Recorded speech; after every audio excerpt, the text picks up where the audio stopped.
Agricultural geography को समझने के लिए सबसे पहले हमें क्लासिफिकेशन सिस्टम्स को समझना पड़ेगा।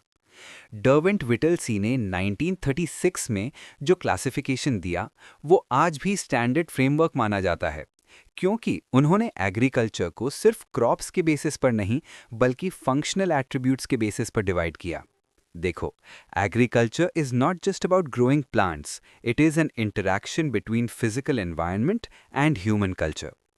विटलसी ने 5 की क्राइटेरिया यूज किए: क्रॉप और लाइफस्टॉक का कॉम्बिनेशन, प्रोडक्शन के मेथड्स, लेबर और कैपिटल की इंटेंसिटी, और सबसे इंपॉर्टेंट कि प्रोडक्ट का डिस्पोजल कैसे होता है, यानी वो खुद के कंजम्पशन के लिए है या मार्केट में ट्रेड के लिए। इस बेसिस पर हम वर्ल्ड एग्रीकल्चर को ब्रॉडली 2 मेजर टाइप्स में डिवाइड करते हैं: सबसिस्टेंस और कमर्शियल। सबसे पहले सबसिस्टेंस एग्रीकल्चर को डीकोड करते हैं। यहाँ गोल सर्वाइवल है, प्रॉफिट नहीं। इसमें नोमैडिक हर्डिंग सबसे प्रिमिटिव फॉर्म है, जहाँ लोग एनिमल्स जैसे याक या कैमल पर रिलाई करते हैं और पैस्चर्स की तलाश में माइग्रेट करते हैं। ये हार्श क्लाइमेट्स जैसे टंड्रा या सहारा में होता है, जहाँ कल्टीवेशन पॉसिबल नहीं है। इसके बाद आता है शिफ्टिंग कल्टीवेशन और स्लैश एंड बर्न। यहाँ फार्मर्स फॉरेस्ट पैच को क्लियर करके जला देते हैं, ऐश से सॉइल फर्टिलिटी बढ़ाते हैं, और जब फर्टिलिटी एग्जॉस्ट हो जाती है तो वो जगह छोड़ देते हैं। ये इकोलॉजिकल बैलेंस के लिए सस्टेनेबल तब तक था जब तक पॉपुलेशन कम थी, पर अब लैंड प्रेशर के कारण ये प्रॉब्लमैटिक है। फिर आता है इंटेंसिव सबसिस्टेंस फार्मिंग, जो मॉनसून एशिया मतलब इंडिया और चाइना में डोमिनेंट है। यहाँ पॉपुलेशन डेंसिटी बहुत हाई होती है, तो लैंड का हर इंच यूज किया जाता है। ह्यूमन लेबर मैक्सिमम होता है और मशीनरी कम। समझ आया? यहाँ राइस डोमिनेंट क्रॉप है वेट एरियाज में और व्हीट और मिलेट ड्राई एरियाज में। अब शिफ्ट करते हैं कमर्शियल एग्रीकल्चर पर, जहाँ प्राइमरी मोटिव प्रॉफिट और ट्रेड है। इसमें लाइवस्टॉक रैंचिंग आता है, जो नोमैडिक हर्डिंग का कमर्शियल वर्जन है। यहाँ एनिमल्स फेंस्ड पैस्चर्स में साइंटिफिक ब्रीडिंग के थ्रू रेस किए जाते हैं, जैसे यूएसए और अर्जेंटीना के पैम्पस में। प्लांटेशन एग्रीकल्चर एक यूरोपियन कॉलोनियल लेगेसी है। यहाँ लार्ज एस्टेट्स पर सिंगल कैश क्रॉप जैसे टी, कॉफी, रबर ग्रो किया जाता है, using cheap labour and huge capital investment. Mixed farming में क्रॉप कल्टीवेशन और एनिमल हस्बेंड्री साथ साथ चलते हैं, जो रिस्क को डाइवर्सिफाई करता है। अगर क्रॉप फेल हुई तो डेयरी से इनकम आएगी। ये एनडब्ल्यू यूरोप का कैरेक्टरिस्टिक है। फाइनली कमर्शियल ग्रेन फार्मिंग वहाँ होती है जहाँ लैंड वास्ट है और पॉपुलेशन कम, जैसे प्रेरीज या स्टेपीज। यहाँ एक्सटेंसिव मैकेनाइजेशन यूज होता है, कंबाइंड हार्वेस्टर्स यूज करके लो यील्ड पर एकड़ बट हाई यील्ड पर पर्सन अचीव किया जाता है। तो इसेंशियली ज्योग्राफी और इकोनॉमिक डिमांड डिक्टेट करते हैं कि फार्मिंग का नेचर कैसा होगा। फूड सिक्योरिटी एक बहुत ही नुआंस्ड और कॉम्प्लेक्स टॉपिक है, जो सिर्फ पेट भरने या हंगर मिटाने तक सीमित नहीं है। अक्सर हम सोचते हैं कि अगर प्रोडक्शन बढ़ गया तो फूड सिक्योरिटी आ गई, लेकिन ऐसा बिल्कुल नहीं है। एफएओ की डेफिनेशन के हिसाब से फूड सिक्योरिटी तब एग्जिस्ट करती है जब सभी लोगों के पास हर वक्त सफिशिएंट, सेफ और न्यूट्रिशियस फूड का फिजिकल और इकोनॉमिक एक्सेस हो। इस डेफिनेशन को अगर हम डीकंस्ट्रक्ट करें तो हमें फूड सिक्योरिटी के 4 स्ट्रॉन्ग पिलर्स मिलते हैं, जो एक बिल्डिंग की तरह इस कॉन्सेप्ट को होल्ड करते हैं। अगर इनमें से एक भी पिलर वीक हुआ तो स्ट्रक्चर गिर जाएगा। पहला पिलर है अवेलेबिलिटी। इसका सीधा संबंध सप्लाई साइड से है। क्या देश में इनफ फूड प्रोड्यूस हो रहा है? क्या स्टॉक्स यानी बफर स्टॉक्स भरे हुए हैं? अगर प्रोडक्शन कम है तो क्या नेट ट्रेड यानी इंपोर्ट से सप्लाई मेंटेन हो रही है? लेकिन सिर्फ खाना अवेलेबल होना काफी नहीं है। यहां आता है दूसरा पिलर, एक्सेस। ये सबसे क्रिटिकल है। हो सकता है गोडाउन अनाज से भरे हों, लेकिन अगर गरीब आदमी के पास परचेजिंग पावर यानी पैसा नहीं है, या मार्केट तक पहुंचने के लिए फिजिकल इंफ्रास्ट्रक्चर यानी रोड्स नहीं है, तो वो फूड सिक्योर नहीं है। Access is about affordability and physical reach. तीसरा पिलर है यूटिलाइजेशन। खाना मिल गया, पर क्या बॉडी उसको अब्जॉर्ब कर पा रही है? अगर पीने का पानी साफ नहीं है, सैनिटेशन खराब है या डाइट में डाइवर्सिटी नहीं है, तो न्यूट्रिएंट्स अब्जॉर्ब नहीं होंगे। यही फर्क है फिलिंग द स्टमक और नरिशिंग द बॉडी में। चौथा पिलर है स्टेबिलिटी। ये ऊपर के तीनों फैक्टर्स, अवेलेबिलिटी, एक्सेस और यूटिलाइजेशन, टाइम के साथ कंसिस्टेंट होने चाहिए। ऐसा ना हो कि इकोनॉमिक क्राइसिस या क्लाइमेट शॉक जैसे ड्राउट आते ही सिस्टम कोलैप्स कर जाए। इस कॉन्टेक्स्ट में हमें हंगर के टाइप्स को भी समझना होगा। एक होती है अक्यूट हंगर, जो फैमिन या वॉर के टाइम दिखती है। ये इमीडिएट थ्रेट टू लाइफ है। लेकिन एक और डेंजरस फॉर्म है जिसे हम हिडन हंगर कहते हैं। ये आइसबर्ग मॉडल की तरह है। जो ऊपर दिखता है कैलोरी इनटेक, वो शायद ठीक हो, लेकिन अंदर ही अंदर माइक्रोन्यूट्रिएंट डेफिशिएंसी जैसे आयरन, जिंक, विटामिन ए होती है। बंदा पेट भरा हुआ महसूस करता है, लेकिन बॉडी स्टार्विंग होती है क्वालिटी न्यूट्रिशन के लिए। इंडिया में ये ट्रिपल बर्डन का फॉर्म ले चुका है। एक तरफ अंडर न्यूट्रिशन, स्टंटिंग, वेस्टिंग, दूसरी तरफ माइक्रोन्यूट्रिएंट डेफिशिएंसी और तीसरी तरफ obesity due to bad calories.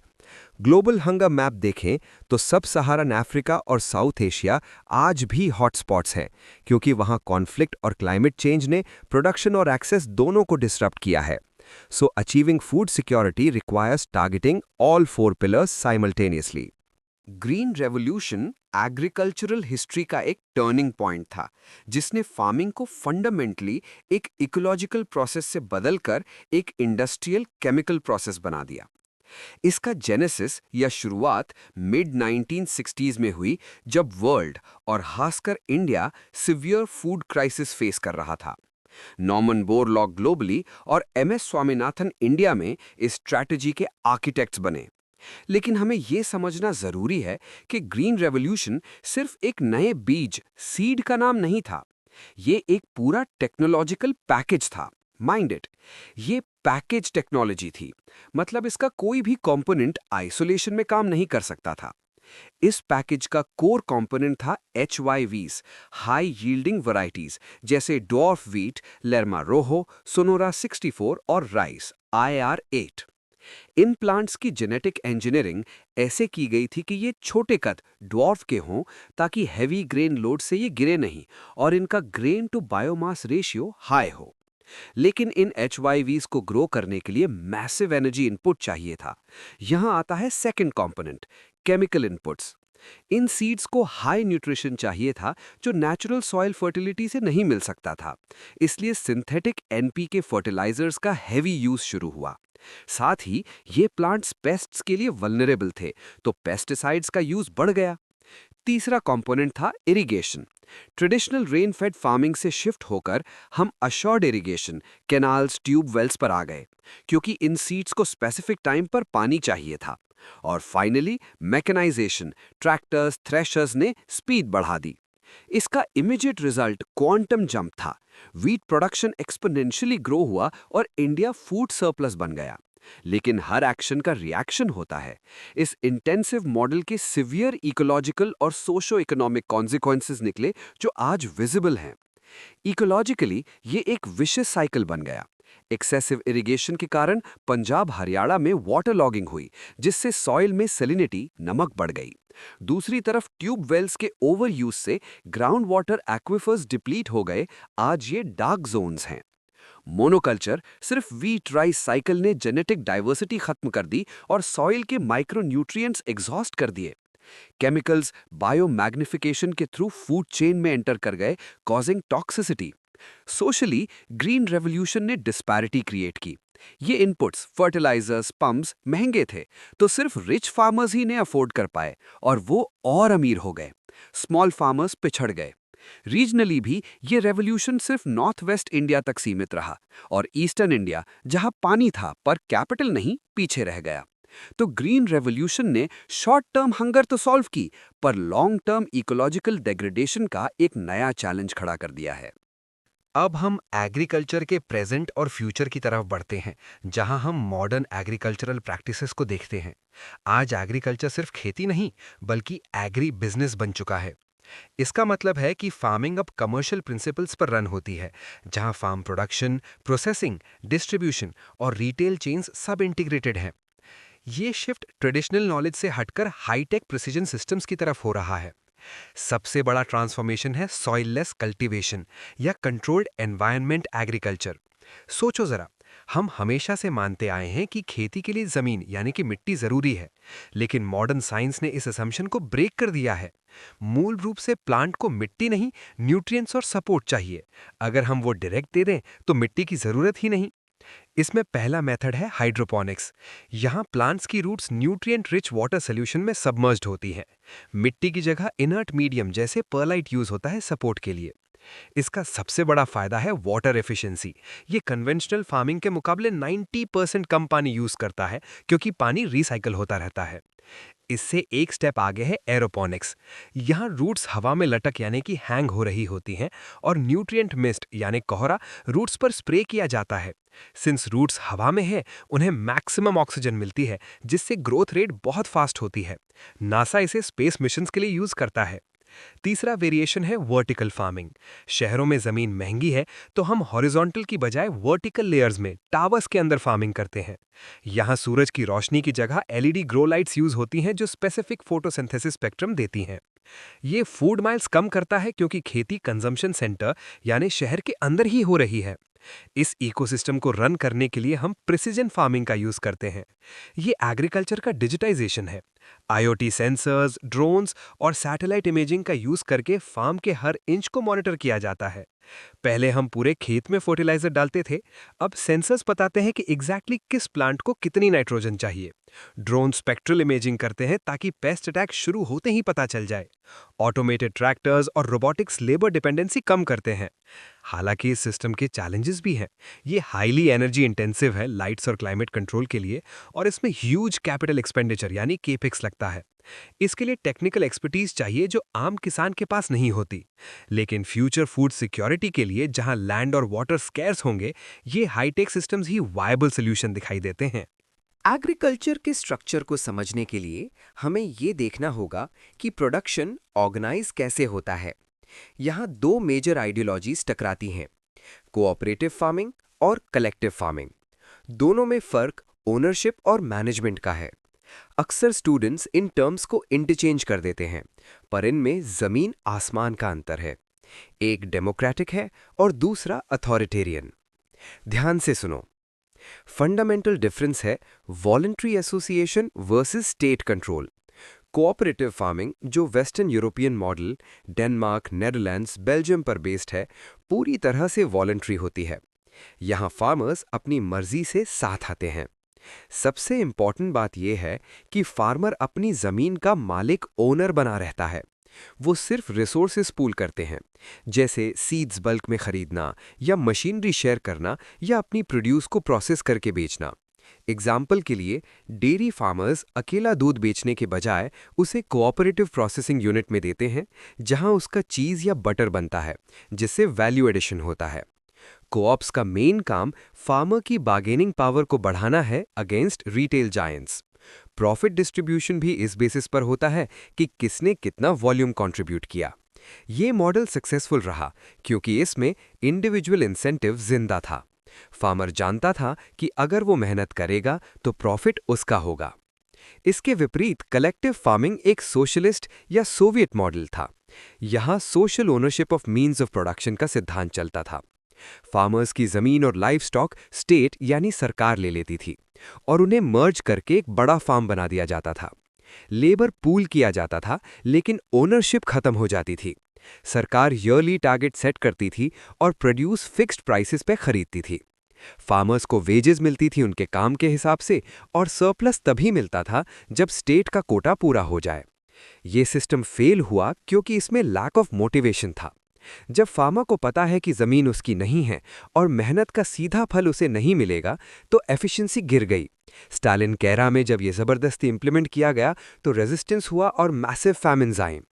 1991 में सोवियत यूनियन के कोलैप्स के बाद कलेक्टिव फार्म्स या तो डिसॉल्व हो गए या कॉर्पोरेट फार्म्स में बदल गए।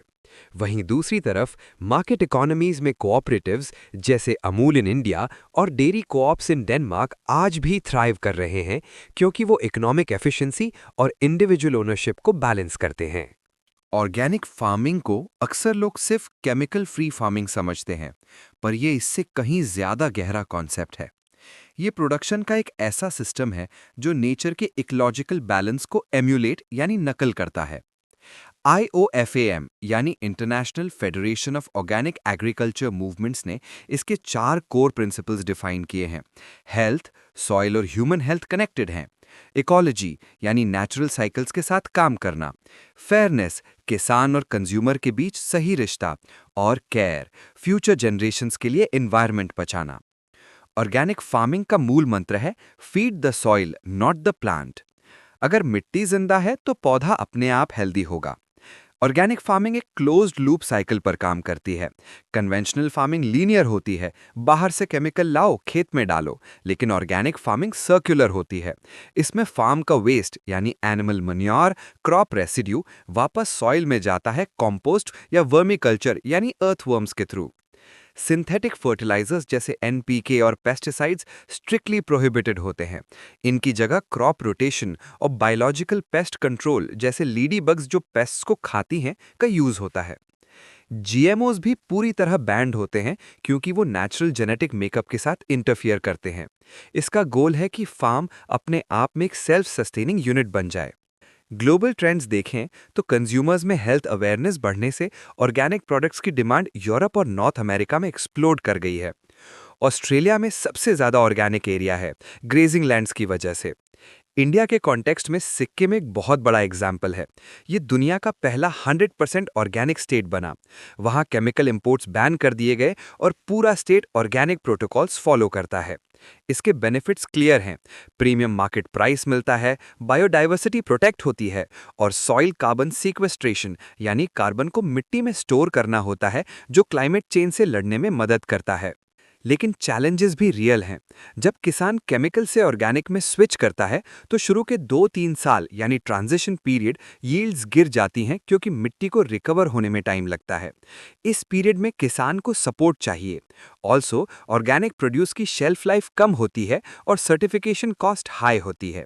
इसलिए अब एक ब्रॉडर टर्म यूज होता है सस्टेनेबल एग्रीकल्चर, जो ऑर्गेनिक के आगे ZBNF यानी जीरो बजट नेचुरल फार्मिंग और पर्माकल्चर को भी इंक्लूड करता है, जिसका मकसद एनवायरमेंटल हेल्थ के साथ साथ इकोनॉमिक वायबिलिटी भी है। एग्रीकल्चर सिर्फ क्रॉप्स तक सीमित नहीं है। अलाइड एक्टिविटीज जैसे सेरीकल्चर और एपीकल्चर रूरल इकोनॉमी के बैकबोन हैं, खासकर इंडिया में। ये एक्टिविटीज लैंड सेविंग है लेकिन लेबर इंटेंसिव हैं, जो इन्हें एम्प्लॉयमेंट जनरेशन के लिए परफेक्ट बनाता है। पहले सेरीकल्चर यानी सिल्क प्रोडक्शन को देखते हैं। ये सिल्क वर्म्स की रेयरिंग का प्रोसेस है ताकि उनसे सिल्क फिलामेंट एक्सट्रैक्ट किया जा सके। सिल्क वैरायटीज में सबसे डोमिनेंट मलबरी सिल्क है, जो ग्लोबल प्रोडक्शन का 90% है। लेकिन इंडिया की खासियत ये है कि हम दुनिया के अकेले ऐसे देश हैं जो सभी 4 कमर्शियल सिल्क टाइप्स प्रोड्यूस करते हैं, मलबरी और नॉन मलबरी टाइप्स जैसे तसर, एरी और मूगा। मूगा सिल्क तो गोल्डन येलो होता है और सिर्फ असम यानी नॉर्थ ईस्ट में मिलता है, GI टैग्ड है। सेरीकल्चर का प्रोसेस एक साइकिल है। पहले होस्ट प्लांट्स जैसे मलबरी लीव्स ग्रो करो, फिर वर्म्स को वो लीव्स खिलाओ, रेयरिंग, फिर वर्म्स ककून बनाते हैं और फाइनली प्रोसेसिंग यूनिट में ककून को बॉईल करके उससे धागा यानी रीलिंग निकाला जाता है।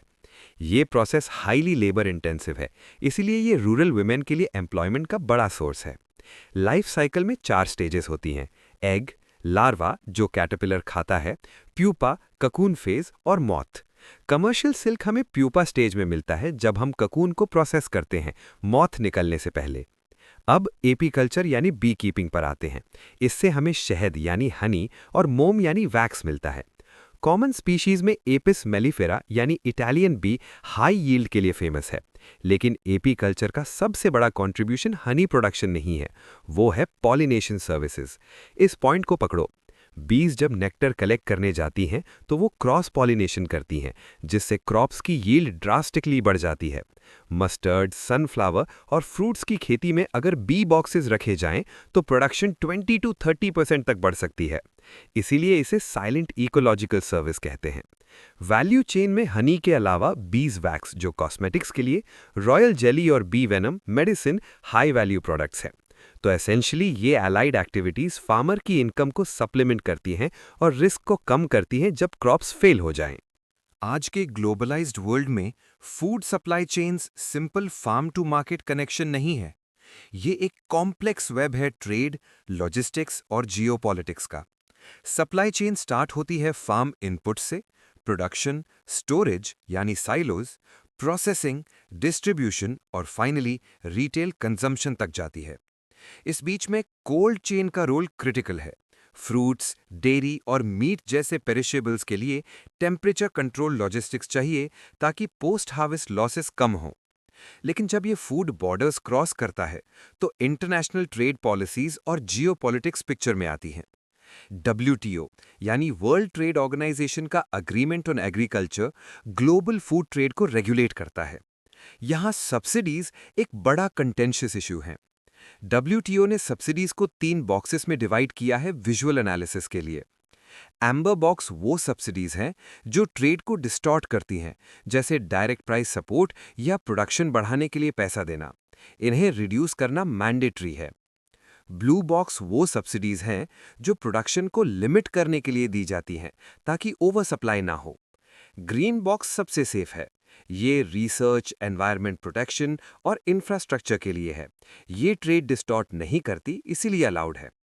डेवलप्ड नेशंस जैसे यूएसए और ईयू अक्सर ग्रीन बॉक्स के नाम पर मैसिव सब्सिडीज देते हैं, जिससे उनका अनाज सस्ता हो जाता है और ग्लोबल साउथ यानी डेवलपिंग नेशंस के फार्मर्स compete नहीं कर पाते। जियोपॉलिटिक्स और चोक पॉइंट्स सप्लाई चेन को वल्नरेबल बनाते हैं। ग्लोबल ग्रेन नेटवर्क कुछ स्पेसिफिक रूट्स पर डिपेंड करता है। मैरिटाइम चोक पॉइंट्स जैसे Suez canal, strait of Malacca या स्ट्रेट ऑफ बॉस्फोरस टर्की अगर ब्लॉक हो जाएं, तो ग्लोबल फूड सप्लाई रुक सकती है। रशिया यूक्रेन कॉन्फ्लिक्ट इसका क्लासिक एग्जाम्पल है।